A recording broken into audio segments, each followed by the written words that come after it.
So now we are going to move on to our next presentation of the day. We have an amazing group of individuals who are joining us and sharing some information around peritoneal dialysis and body image. We are going to start out with one of our presenters, Michelle Prager. She is the Quality Improvement Project Lead for Transitions to Home Therapy in the iPro ESRD Network program. Ms. Prager has 10 years of dialysis experience, with 4 of those years in social work and 6 as a facility administrator. Michelle, thank you so much for being here. I'm going to hand it over to you.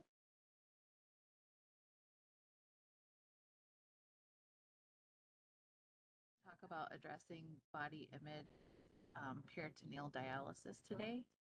Slide, please.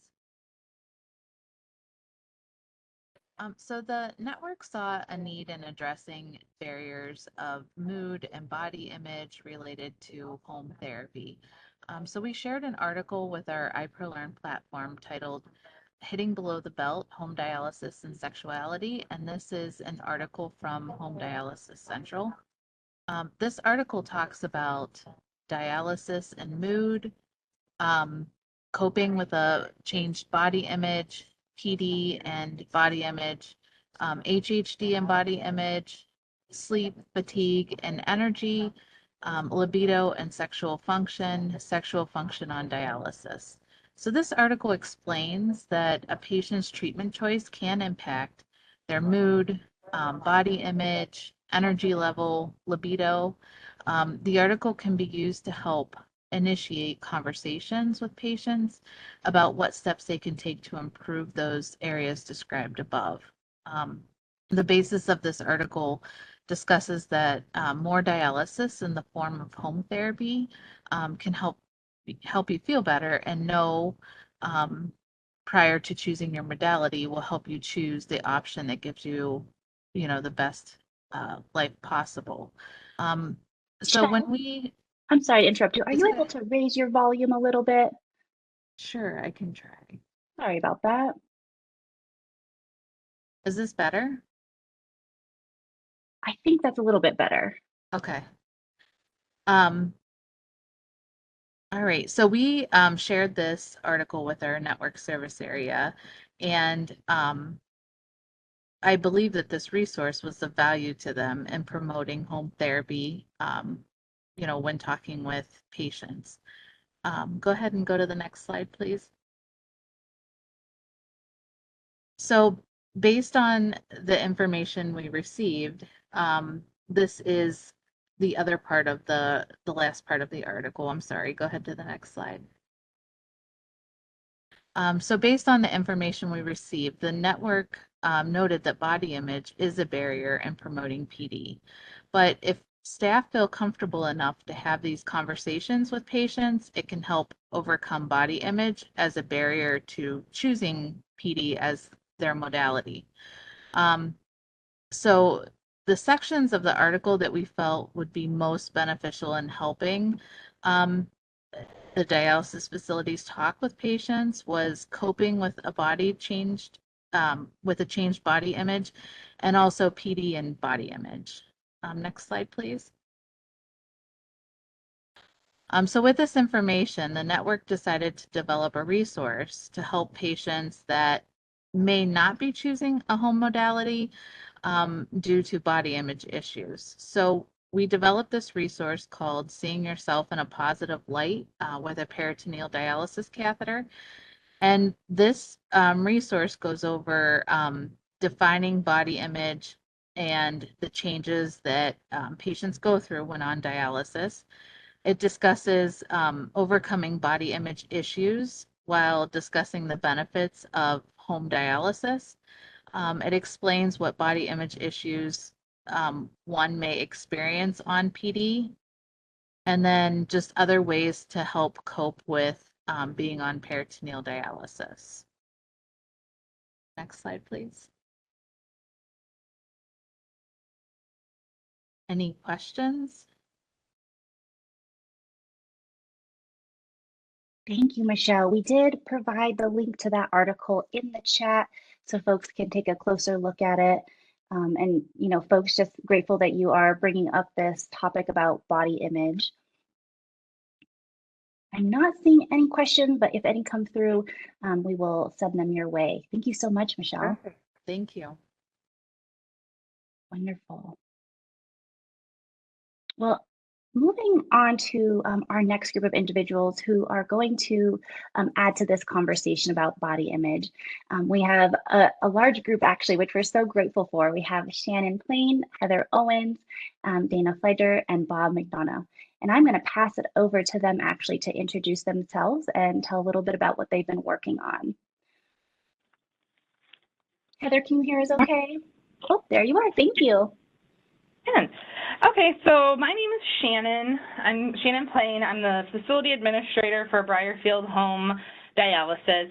I've been in healthcare for over 18 years. I started as an STNA in the nursing home and hospital. Then I was an RN in the step-down unit, and currently I've been in dialysis for 12 years. I started as a floor nurse and then became an in-center facility administrator, and now I'm currently a home therapies facility administrator. So a little bit of everything in dialysis in-center, and I'm happy to come here today to talk to you about peritoneal dialysis and body image with the rest of my peers. Hi, I'm Heather Owens, and I've been in the healthcare for over 26 years, and all of that has been pretty much dialysis. I started as a PCT and moved into nursing, and then I've been an in-center FA for a lot of years. So we collaborate, our clinic is an in-center standalone, so we collaborate a lot with Shannon's standalone home program. So that's why we're kind of comboing our stuff today. Next slide. I'll let you introduce yourself. I'm Dana Phlegar. I'm the current kidney care options educator for our home program and for Northwest Ohio for our facilities. I've been in dialysis since 1988. I've worked in all aspects of dialysis. I'm a certified patient care technician. I've worked in biomed, and now I'm currently the KCO educator. And I work with the nephrology consultants of Northwest Ohio with those doctors, and they do referrals when patients are at CKD stage 4. Okay, and we'll leave the last guy for later. Next slide, please. So for our options education, as Dana mentioned, we use the Kidney Care Options Educator, and primarily we start trying to catch patients before they end up at stage 5 on dialysis. So we refer them to speak with Dana. So she discusses all their treatment options, including in-center, peritoneal, home, transplant, and then the no treatment option. She primarily sees the office patients that are referred by the physician, but anytime we have a new patient start from the hospital that maybe they've never seen a nephrologist, or maybe we have an AKI patient that ends up ESRD, we will also have the KCO educator come and speak with the patient at the in-center dialysis clinic. It creates a probably an easier setting for them to sit and talk with Dana. She includes the family if they want the family there. If they're not comfortable talking at the in-center location, she will also set up somewhere else to speak with the patients about their treatment options. Next slide.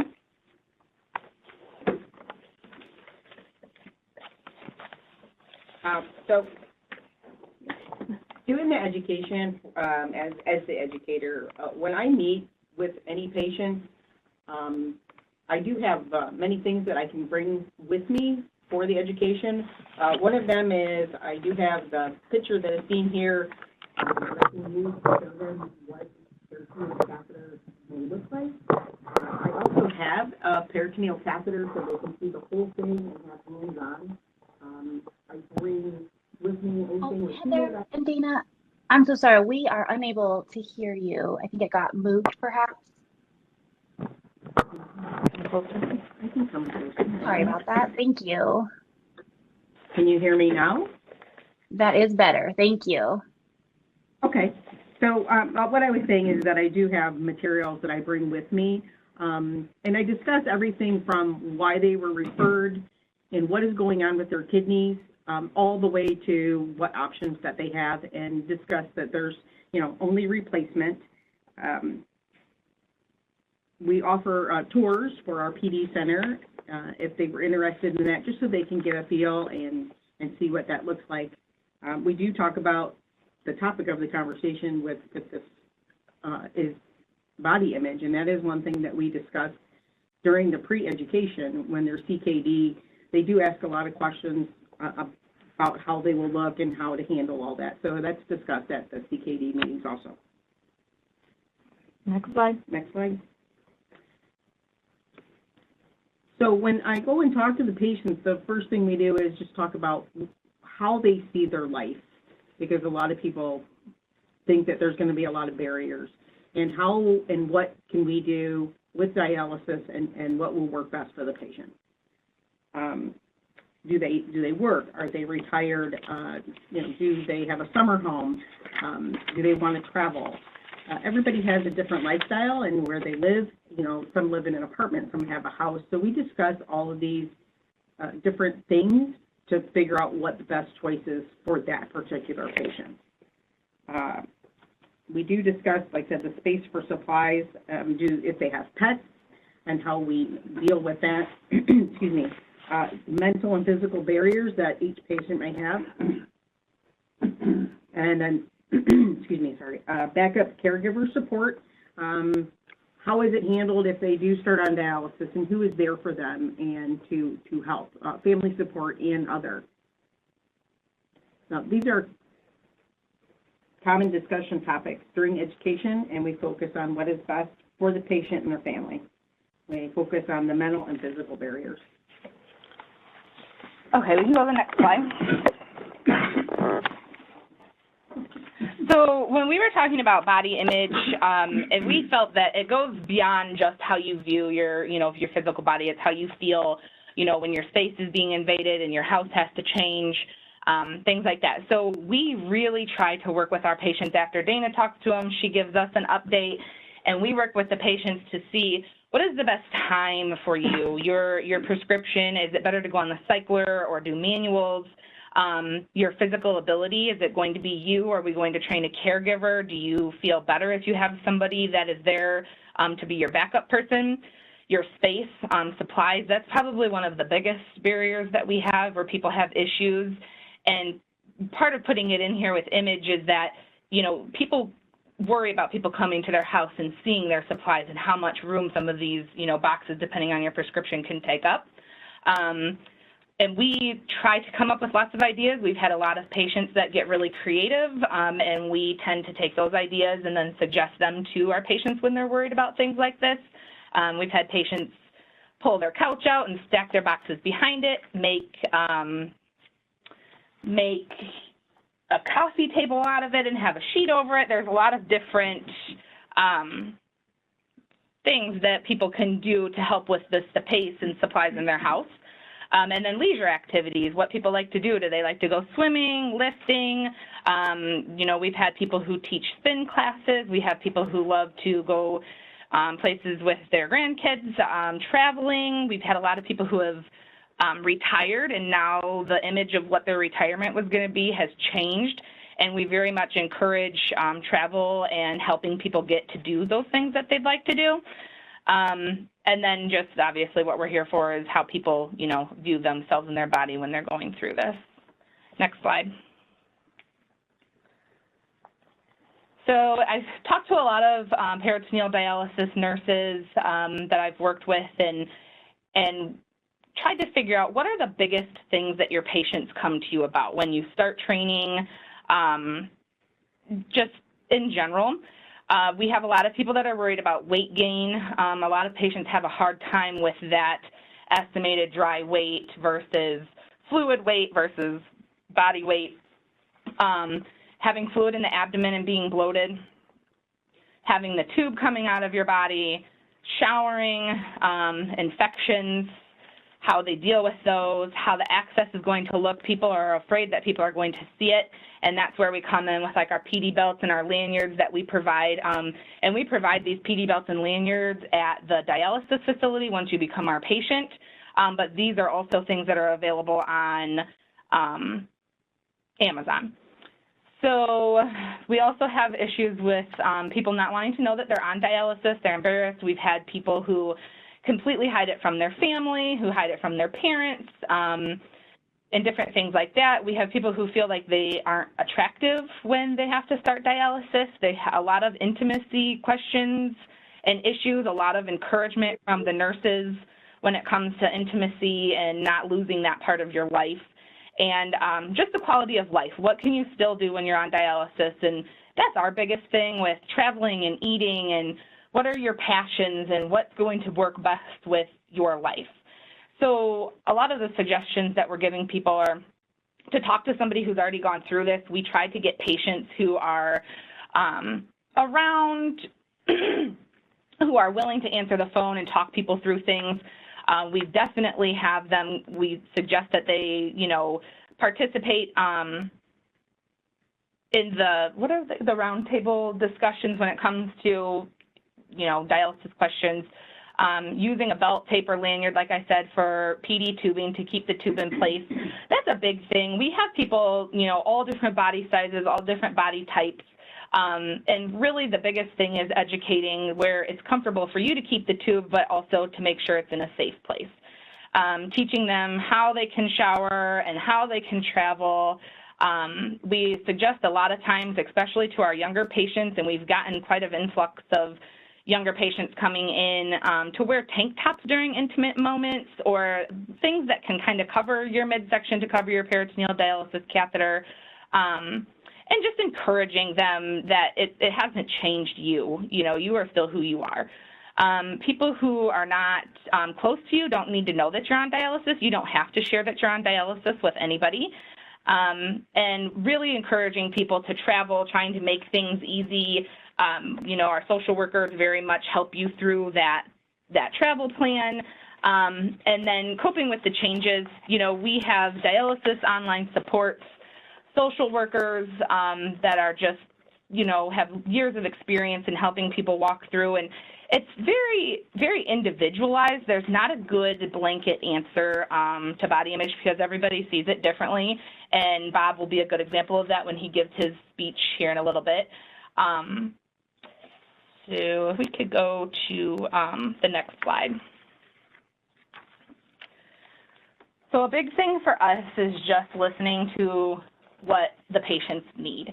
So has something changed in your life? Your scheduling, your outings, your activities? Do your kids play a sport? Do you bowl?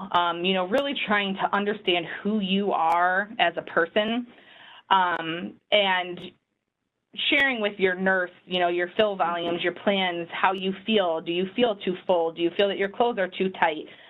Because we can change your prescription around to make sure that you aren't feeling this way to the best of our ability. What to do with your PD catheter, we educate you on how to tape it up. We provide the PD belts and the lanyards. And we also let people know that there are products on Amazon if they choose to want to go in that direction. Infection-wise, to act and report quickly. You know, patients who don't take the infection part seriously or don't want to have to deal with that tend to there are people who are having a harder time with dialysis, and then they tend to not be able to stay on peritoneal dialysis when they don't take care of those things more frequently. So we really encourage them to just tell us everything. And then the prevention of problems. The sleep disturbances is an issue, especially with the cycler. Some people just can't use the cycler at night. It being time-consuming with your treatments, your appetite and your fullness, the medication changes, which come frequently with dialysis, family and friends not really understanding what's going on with you, especially when it comes to like having to take a lot of medications, having to be home at certain times, having a different diet from everybody else. And a lot of this, truly, the nephrologist and your nurse is really there to help you make sure that your dialysis is what's going to be best for you. At our facility, we have over 50 patients, and I would probably say we don't have anybody on the same exact prescription. So peritoneal dialysis, I feel, when we have people come from hemodialysis who have experience being on the machine in a center, they are a lot happier. I don't tend to find that they have as many body image issues coming from in-center to home as someone coming fresh from CKD to us. And next slide. So we feel home dialysis is the first choice for the preservation of kidney function. Part of that is getting to know our patients and, like Shannon said, listening to the patient to figure out what they really want for their dialysis and what will work best with their life. We need to help them with figuring out which kidney replacement option fits them the best. And, you know, we're all here for the patients. Everyone from the, you know, dietitian, social worker, the nurses. We include our KCO educator. We also include previous patients. We have patient representatives in the unit that we have the new patients speak to. We're lucky here. Our patient representative has done in-center and PD and was a big fan of PD. So sometimes we have patients who have a lot more questions about, you know, how will I look? How will I feel? Can I hide it? That kind of stuff. So we're lucky our patient representative can also speak from a personal standpoint to that. And then we're really big about having other patients speak to new people because they're actually going through it. So it's a very different viewpoint for a new person coming onto dialysis, talking to somebody that has gone through it versus the nurses who we just do this every day. I think that makes a big difference for our new patients. So next slide, please. So I get to introduce our guest today. This is Bob McDonagh. He's 67 years old. He's married and he has 5 children, 10 grandchildren, and 1 great-grandchild. He's lived in Toledo, Ohio all of his life. In his professional life, he worked as a machinist, and a plastic injection mold maker. I am passionate about faith, or he is passionate about faith and as a Catholic Christian and family time with his wife and their kids and their grandkids. He has several hobbies which he enjoys. He enjoys camping. You can see the pictures on the left, with family and friends, and working in his wood shop. He's had kidney problems since he was a child, resulting in the need for a kidney transplant in October of 1987 at the age of 30. His transplant lasted 14 years and allowed him to live a relatively normal life with the need for blood work and for seeing doctors reduced, as well as greatly increased energy levels in a normal diet. His transplant began to fail in 2001, so that by February of 2002, he needed to start peritoneal dialysis. He did well on peritoneal dialysis for 4 years until a health challenge arose and he needed to turn to hemodialysis in November of 2006. He remained on hemodialysis until February of 2023 when he received his second life-saving transplant. Now, for over a year and a half since the transplant, his blood work once a month has he gets his blood work done once per month as the transplant team monitors the kidney function, and he sees his nephrologist every 3 months for a checkup. He is eating a normal diet again and working on recovering from the 21 years of being on dialysis. And actually, Heather and I, as nurses that have worked on the floor, got the pleasure of taking care of Bob as a patient, and we're thrilled to have him back to help us explain and help you guys through some of this stuff. So, Bob? I just want to say I'm honored to be here. These guys were my family for a long time, and so I'm very proud of them and proud to have gone through it. It's a difficult life it can be, and a scary one. But there's a whole host of people here that are here to help you through it. You don't stand alone, and they really care. And once you're a patient for them, you get that. So I want to talk about. I'm so sorry. We're having a. Oh, I see you're moving it. Okay, there we go. That might help with the sound. Thank you. Excuse me, I'm clearing up a cold. So we're going to talk about clothes fitting. I know there's been a lot of talk about it. I myself didn't worry about it a lot. I wore what was comfortable for me, and you know, I tried to just live the best life I could. I understood that this was a very dangerous situation, not having kidneys at work. But once you understand that there are people here to work with you, a lot of the fear goes away. And so I worked to be comfortable and to try to live the best life I could. And so for me, loose-fitting clothing worked well. I mean, I would dress up, and you would never have known I was on dialysis. Whether I was on peritoneal dialysis or hemo, it's just no one would ever have known that. And so, you know, again, for myself, I didn't worry a lot about clothes fitting. Could someone change the next slide, please? Sorry. Go ahead.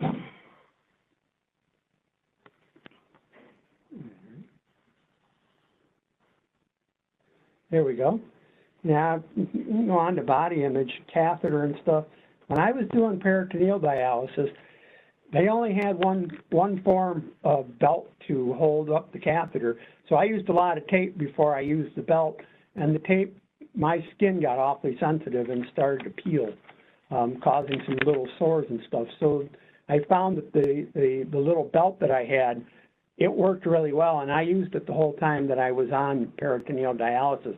I've seen the ones that they have now, and I would have loved to have the wider belts and the lanyards that come down and stuff.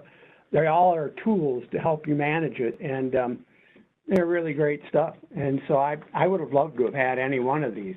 And, you know, especially we've talked about times when you want to be intimate with your partner, the larger belts would have been ideal because they keep the catheter from getting caught, which is the last thing you want because it's kind of tied to your skin and it kind of ouches when it pulls, so, you know.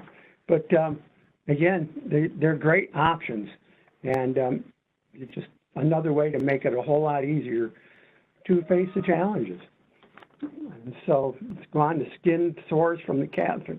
That's what I was talking about. If you use a lot of tape and stuff, your skin starts to break down and it causes little sores, and then you have to deal with trying to patch those up. So again, the belts are just such a great idea and such a great innovation.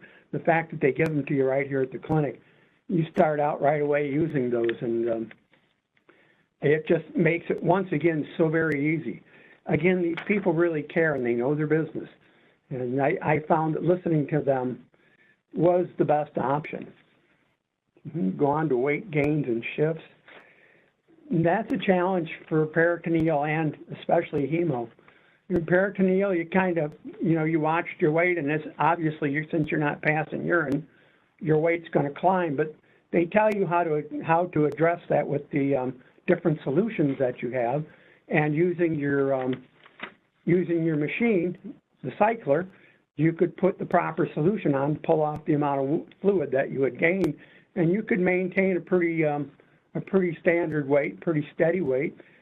We were given a nice like weight scale that we would use to monitor our weight, and you could use that as a guideline. And so every morning I would get on my scale and I would know how much to pull off, and I would set the machine up accordingly. And it worked really well. And so, you know, again, if I ever had any questions, it was only a phone call away. You can get hold of these people pretty much 24/7. So you're never really alone. Whether it's a nurse or a doctor, whatever you need, it's really just a phone call away. So again, we'll go on to changes in dialysis modality and diet. Well, the diet's pretty significant. You know, I think it's a little less intense on peritoneal dialysis. It's a little more forgiving, I guess, especially the amount of water intake. Where hemodialysis, the water intake is pretty critical. Fluid intake of any kind, and it's just, and the diet, the things that you have to watch for, your potassium and phosphorus stuff.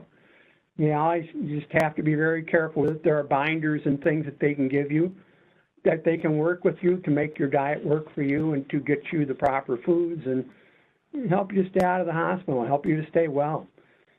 Once again, they're here to work with you from start to finish through all aspects of your life. And if you're not having problems, they'll just be great friends, part of your family. But if you're having problems, they're the first ones to offer to help, and they always have the answers. Or if they don't have the answers, they'll find them. So again, the different dialysis, hemo's got its pluses. I used to sometimes think I felt better on hemodialysis overall, but there are days, a lot of times on a dialysis day, I felt kind of washed out. I used to liken it to kind of like a mild hangover. But a lot of that has to do with how much weight you gain. And again, it comes back to listening to your nurses. Whenever I gained too much fluid, that's when I really felt like I had a hangover. If I stayed within what the nurses had asked me to stay within, like 2 kilos, 2.5 kilos of weight gain, I really felt pretty good after dialysis. And I would go home and work out. I would go home and work in my shop, and I stayed pretty active. It was right in the beginning when I didn't quite understand a lot of the stuff that I was gaining lots of weight, sometimes 4 kilos between treatments. And fortunately, I had a nurse that I was just telling these ladies shortly before we started that I really didn't care for this one nurse because she was always telling me the things I did not want to hear. But after time, I realized she was telling me the things I needed to hear. And once I got myself squared away with what she was telling me, as well as the other nurses, I started to feel pretty good on dialysis. And I realized these people are saving my life. And they sent me home to my family every week. And I enjoyed, like I said, 21 years on hemodialysis. I lived well enough to even qualify for a transplant after 21 years. That is an incredible statement to the competency of the people that are surrounded you when you're in this situation. I used to like to tell them they stand in the breach between me and death. And I did nothing to be in this position, but they chose to be here. And I'm honored to be sitting here with them. I'm going to go on and talk about adjustments with partner, life, family support. For myself, my wife and I were very close, and she was very understanding. We still maintain a intimate relationship. It didn't really have to change. After time, your body starts to tire after so many years on dialysis. It starts to take a toll, and you start to slow down. But that happens to all of us as we get older, and it becomes less important in your life. There are other things that become much more important. My wife and I are closer now than we've ever been. And I was always a big fan of having the support of my family. So I didn't hide it from my family. I always got them involved. And their involvement made the difference. I used to tell them attitude is everything. If you come at this with the proper attitude, this is absolutely doable. It doesn't have to be a death sentence because there's a lot of scary stuff happening. There are a lot of people here standing here with you to make sure nothing bad happens or to do their very best to prevent it. I'm going to go on and talk about the diet challenges, which I can't kid anybody, this is significant. The diet can be very challenging. But a lot of things have changed since I started dialysis. There weren't as many things out there to help us to figure out the things that we needed to figure out. As a dialysis patient, we're very concerned about potassium, and we're very concerned about phosphorus. Now, they can give you medicines to help control some of this, but you need to be aware of the foods that are high in potassium and foods that are really high in phosphorus. Nowadays, the dietitians can give you websites to where what I did is I went in and I would develop a whole month's worth of meals that what I would call go-to meals. And we would go to the grocery store and pick out the things that were on my go-to meal things, so I didn't have to track it so carefully. I would pick low potassium foods, low phosphorus foods, take my binders as directed, and I did really well with my labs. And it's another reason why I'm here today, because phosphorus can be very dangerous. Potassium can be very dangerous if it's left to get out of control. So it is a challenge, but again, there's a lot of options out here now that can help you weather the storm. And eat good foods that are not only palatable, delicious, and you talk with your dietitian. Again, she's one of these family members, I call them, that stand here with you to make sure that you have what you need to be able to face the challenges, because the challenges will come every day. But knowledge is you know, it's the way forward, and it's how you're going to beat this. It's how I did. Finally, we're going to talk about travel and leisure activities. People used to look at me strangely when I'd say, I'm going to go traveling. My wife and I are campers, as you know, and we wouldn't think twice about going camping.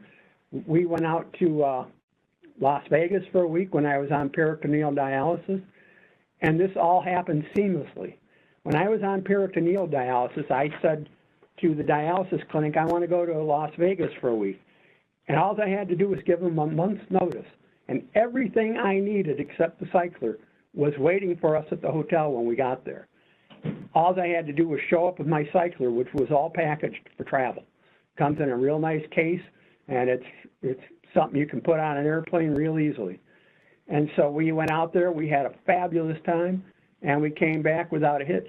And it was, I wouldn't hesitate to travel, not even on hemodialysis. Works really well on peritoneal, and we were able to go camping. We just had to have a clean area in our tent or camper, and had to have some electric power for your cycler. But as long as you maintain the cleanliness of your catheter and stuff and do things according to protocol, you'll be fine. And I never got sick from any of that type of stuff, traveling and stuff. We went on to hemodialysis, is pretty much the same thing.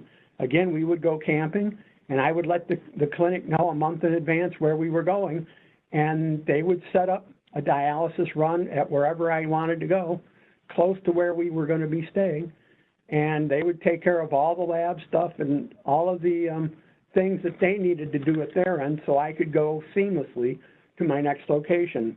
The only thing you had to be aware of is you have to be fluid, especially when you're traveling on hemo, because a lot of times I didn't get my dialysis time until I was en route. And so you might find out you have a 3 o'clock chair time, as opposed to maybe I would have liked a 6 o'clock chair time in the morning. It's just, you know what, they have a place for you to seat, and you're going to get your dialysis, and so you just make the best of it, which we did, and you know, we had a fabulous time. Again, I never let it hinder me in travel. And so, you know, between that and, again, like Shannon said about lake houses, you know, as a peritoneal dialysis patient, you can't really swim in a lake. It's too dangerous. You don't want to get peritonitis. As a hemodialysis patient, it wasn't a problem. You know, you could swim wherever you wanted to swim. And so, you know, as far as leisure activities, whatever your energy level permits, staying active on dialysis, whether peritoneal or hemo, is paramount to staying well. You do as much as you can do, as much as your body allows you to do. And remember to push yourself, you know, when you're feeling tired to, you know, remember you get tired when you exercise, and it's not going to be any different. You might feel a little extra on dialysis. You talk to your doctor and talk to your nurses. They're here to help. I guess that's the biggest thing I want to take away from all of this, is to let you know you're never alone.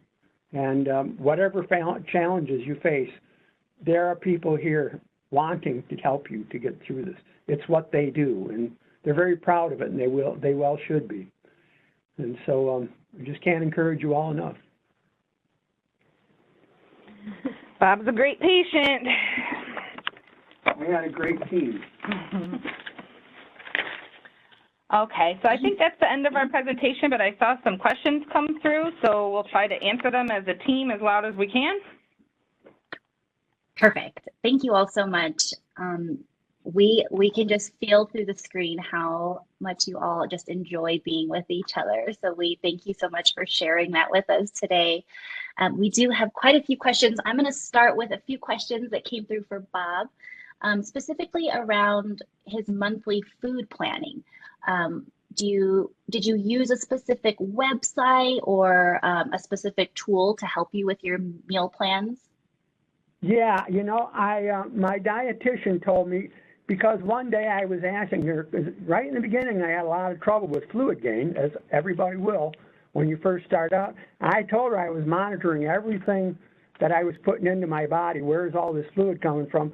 I actually one day asked her how much fluid is in a cheeseburger. because you know what?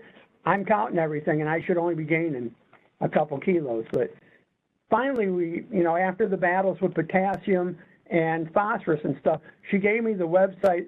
It's the USDA, so U.S. Department of Agriculture's Food Nutrient Database. You go to Food Data Central, and pretty much anything you want to eat is going to be listed there. The key here is they list phosphorus and they list potassium. So I would go in, I would think of the foods that I like to eat, and I would write them down, and I would go to the food database, or Food Data Central, and I would ask it about broccoli or watermelon or muskmelon, whatever the case may be, and it would give me a choice of servings. So I'd pick the choice of servings, and it would tell me how much potassium or phosphorus was in each of these servings. If the patient asks the doctor, they will tell them what they would like to see them for their intake as far as potassium on a daily basis. And then you just do the math. And it really couldn't get any simpler.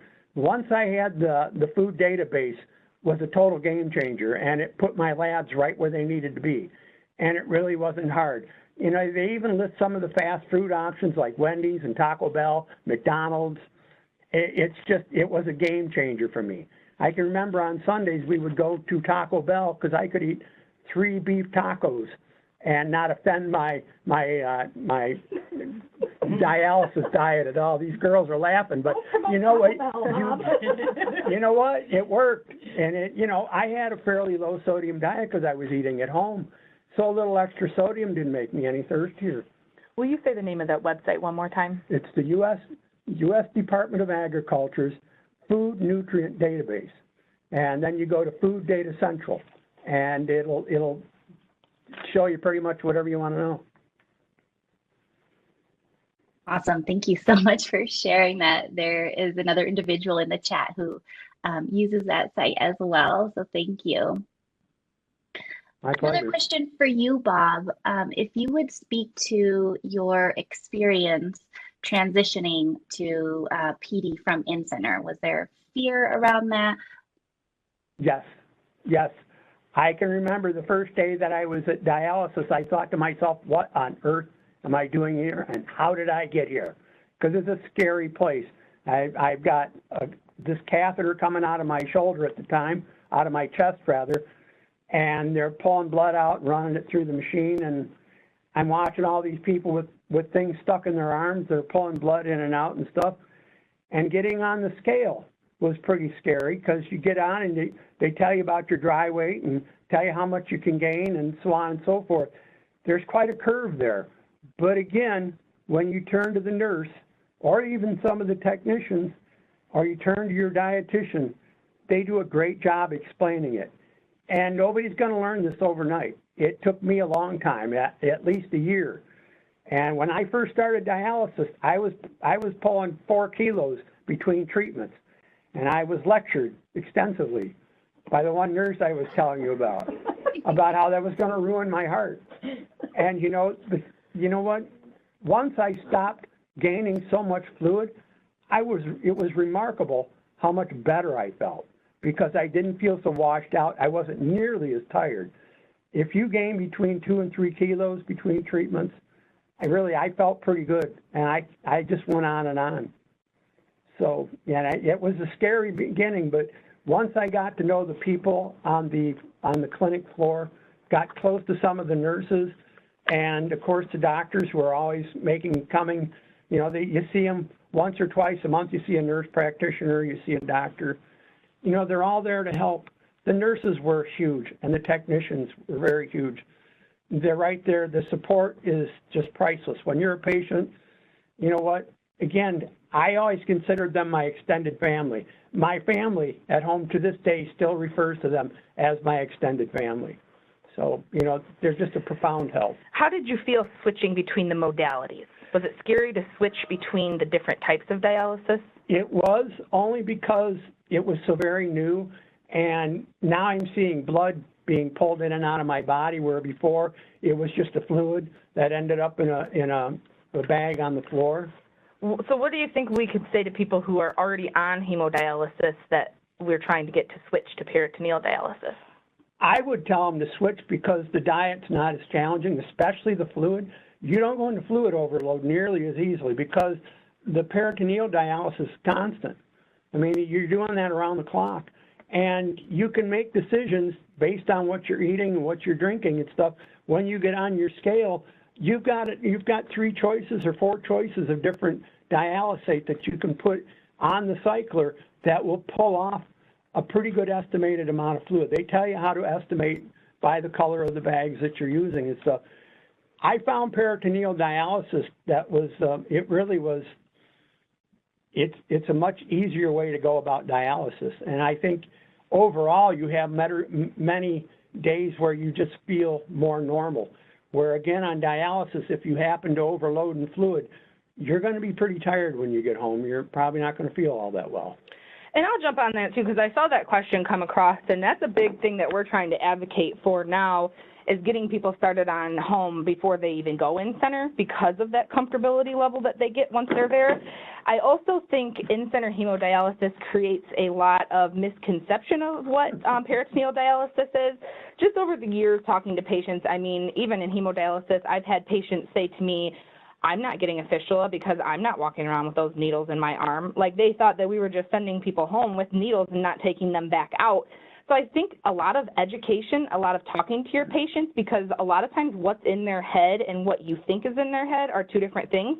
And once you, like what we do is really encourage them, if you're afraid to make the switch, just come to the center, come to the peritoneal dialysis center, talk to us, let us show it to you. And when they come in versus an in-center, they come into peritoneal dialysis, they realize that we're more like a doctor's office.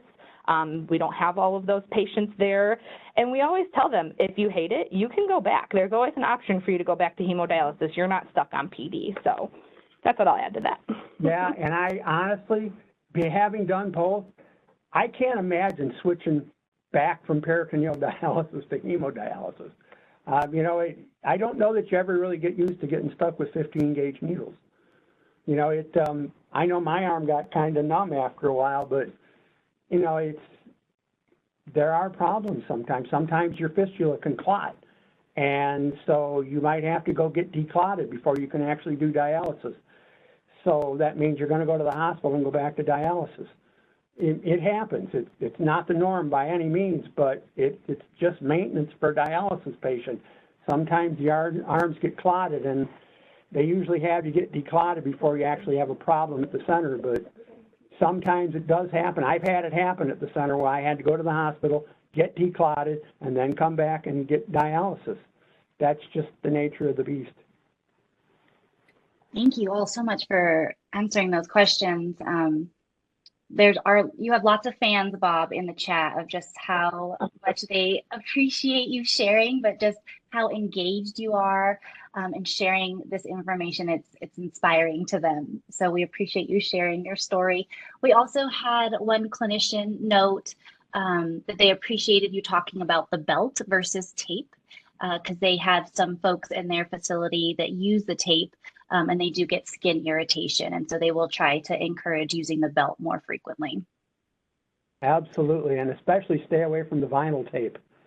That stuff, it didn't take long for it to start peeling my skin. I went to paper tape, but even that, it stays on your body for 8-9 hours. It will peel your skin after a couple times of using it. It certainly did mine. Thank you for sharing. And we sharing. actually came up with the lanyard idea. We were having patients that the PD belt doesn't work for everybody. And we've found that if you are a bigger person, the belt doesn't sit on your body the same. It kind of rolls up when you sit and you move. So actually one of the nurses that I work with personally at my dialysis center came up with putting together a very cheap version of the expensive version of the lanyard for, so you could get on Amazon and buy it for like $16. And when we put them together with the chapstick holder and lanyard, which everything can be washed, it ended up being less than $1 per patient for our facility. So that you can buy those products on Amazon. And we also include a name badge clip with the lanyard and the chapstick holder, so that you guys, people can put them on their line at night and clip the name badge holder around the dialysis tubing and to their like pajamas, so their catheter doesn't get pulled on. That's a really great idea. Again, when I started peritoneal dialysis, there were very few options. There was tape and this little T-shirt belt that we used to wear. Now they've got this thing that can hang from their neck, the lanyard as she calls it. What a great option. The belts that they're using, another really great option. You know, it just, they make it as easy to do as possible. I think it's all great. Thank you. There were a few people asking about where you were purchasing those items, so thanks for sharing that it was Amazon. A specific question about body image. So curious, what are some of the main body image issues, and do they tend to be more problematic upon initiation of PD? So we kind of listed through the main body image issues, and it really truly depends on the patient, but I will say what we find the most is with younger patients.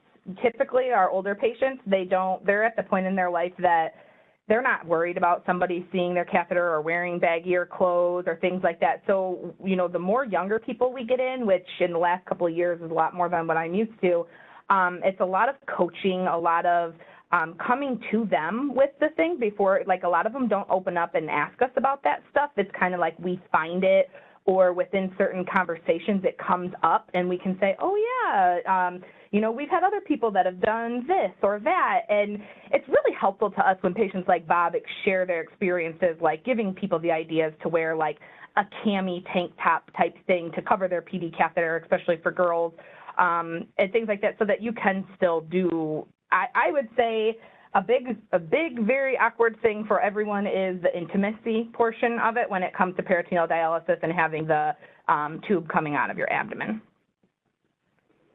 Thank you. I know I meant that wide belt, I think, would go a long way to alleviating a lot of the concern for that.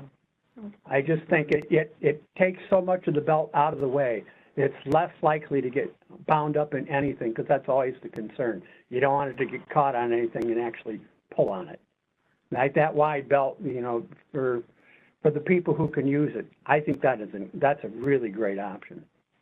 And I just asked Dana if she gets a lot of those questions when she's doing the initial KCO education, and she said not really. So I think that a lot of that stuff is even more of a concern after the patients go to the PD center versus when we're first giving them the education. So, and I think too, some of that stuff doesn't even come to your head when you're learning that you have to start dialysis. Right. You don't even know what the issues are going to be until you start and you come. And I also think that comes with a level of comfortability with your nurse. You know, with any dialysis, you're going to have 1 or 2 nurses that are going to see you all the time, kind of thing. So you build that relationship and you find a comfortability with asking some of those questions that maybe you didn't know to ask, or have that comfortability with that educator that talked to you at the beginning. Thanks for clarifying that. It's really helpful. You've mentioned a few times about some peer support. Do you all have an official peer mentoring program? We do not. We just have some great patients that are willing to speak to each other or be at the facility at the right times. But we do have. Yeah, excuse me. We have a patient roundtable, and so we do have patient advocates across the United States who speak twice a month. It's the last Wednesday and Thursday of the month, and any patient, CKD or in center, are invited to that. And it's like Bob talking. They just.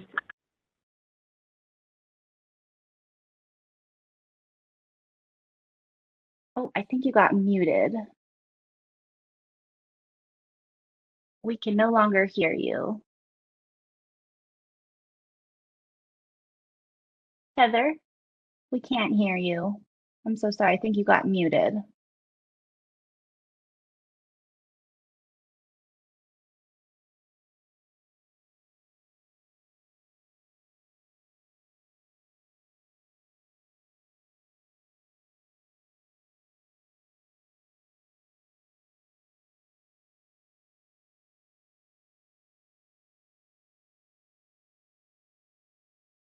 They are dialing back in. Seems like something was dropped on their end. Thank you all so much for your patience. We will ask for that contact information about the patient roundtable. I know there's going to be quite a few people interested in that. And as we are waiting for them, I am looking through the chat. Thank you so much for sharing your experiences. I see one about teenage patients on dialysis and some of their concerns that come up, maybe not feeling comfortable discussing those feelings in the beginning. Thank you for sharing that perspective.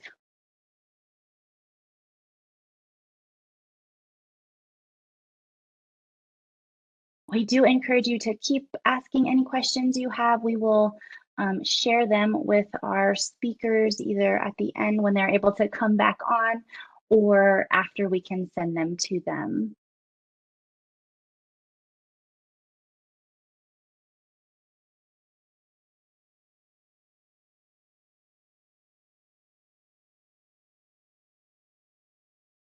Heather, can you hear us now?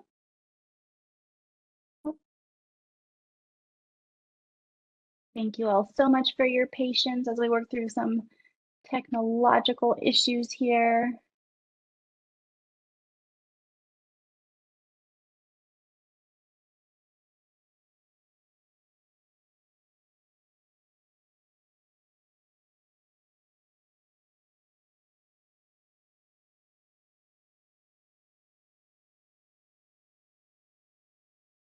While we are waiting, Michelle, I see you are back. You are still on the line. Did you have anything to add? I know you are how we connected to this amazing group. Yes, I saw some some questions or some things in the chat about, you know, patients being fearful of making the switch from in-center to home dialysis. And in my experience, I've had a lot of patients that were on in-center dialysis for long periods of time and then made the switch to home dialysis. And they would always say, like, I wished I would have done this sooner. I wished I would have known about this sooner. I wished I would have, made the switch sooner. Because I think it just opens up so many more things that they can do, being at home and doing their dialysis and, just being, having the more liberal diet like they talked about, and not as strict on the fluid and things too. So I have seen a lot of patients that wish they would have made the switch sooner. And I think it's helpful having patients like Bob, share their stories and share how they transition to home dialysis. And I think that helps patients that are in center feel like, I can do this too. Absolutely. Thank you for sharing that perspective. And I know that's been echoed in the comments of the value of speaking to a patient who has done that process and hearing their experiences. And Michelle, how did you get connected with these amazing individuals? When we shared our information, we share every month like interventions with the facilities. And we shared this resource that the network developed, the Seeing Yourself in a Positive Light with a Peritoneal Dialysis Catheter. And this facility showed us how they use the resource, on the bulletin board in their lobby, and how, talk to us about how they are using it to talk with patients that, might have some body image issues with home dialysis. So we reached out doing a little technical assistance with the facility and just getting information on how they are using it and what their bulletin board looked like and things like that. So that's how we were able to connect and find this facility. Great, thank you. I know a few people asked for that article from iPros. We shared that in the chat. It's a great article. It's a great resource. Thank you for sharing it. Absolutely. I see Heather is back up and running. Hey, Heather, can you hear us?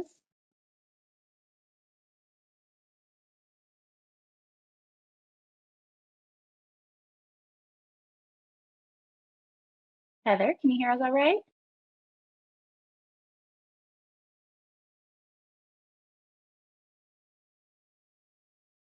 All right, it looks like they are just having some issues we can't seem to resolve. So I do encourage you to continue to add some questions. I know we had a few that we weren't able to answer, so we will share those with them and get those answers back to you as soon as we possibly can.